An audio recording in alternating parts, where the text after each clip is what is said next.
I think you're right. I think one of the reasons we keep doing these kinds of shows is so that people begin to see their own lives. That's my whole goal, mission, is that you begin to see your life and begin to take charge of your life and recognize that you are responsible for it instead of buying what the world has said your life should be. Instead of programming yourself into believing that, you know, what we watched for years, Erica Kane, he doesn't know who she is, but who we watched for years, we've watched the soap opera images, we've read the magazines, with the exception of, we've read the magazines that tell us that it's a whole big fantasy out there, and it isn't, and it really isn't. So, Gary, what do you mean when you say wanting romance can sometimes be exploitive?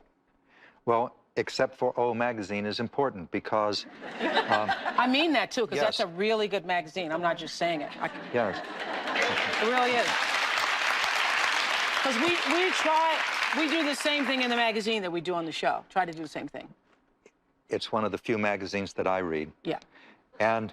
Thank you, Gary. And it shares, in my understanding of it, what Oprah has just shared, which is key.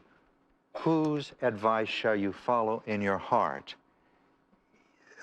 Your peers, the traditions of your culture, your parents' advice, and by this, I do not mean if you're a teenager, disregard your parents. I'm talking about as you begin to feel what is in your heart and begin to develop the intention to express what is in your heart in a considerate and respectful way, then decide whose advice you will follow, what your heart tells you or what you have been told by those around you, because only one person will live your life.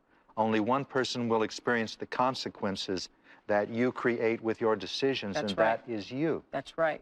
Only one person will live with the pain or the joy of the decisions that you make to either contribute to life or exploit it. And only one person's in charge, and only one person's in charge, and that is you.